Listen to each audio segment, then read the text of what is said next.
साईराम मैत्रिणींनो. तर हा आपण ब्लाऊज कटिंग करून ठेवलेला आहे आणि शिवायला घेणार आहे. पॅडेड ब्लाऊज आहे, त्यासाठी आपण सगळं साहित्य काढून ठेवलेलं आहे.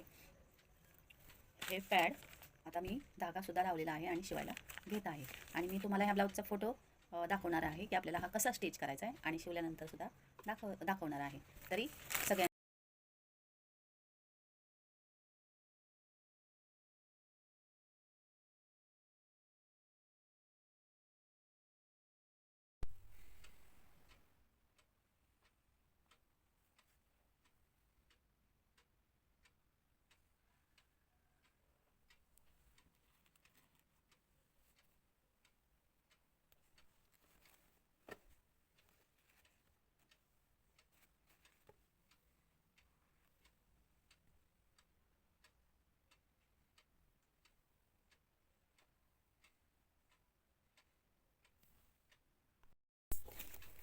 आपला हा ब्लाऊज कसा वाटला ते मला नक्की कमेंट करून सांगा. बाय मैत्रिणींनो.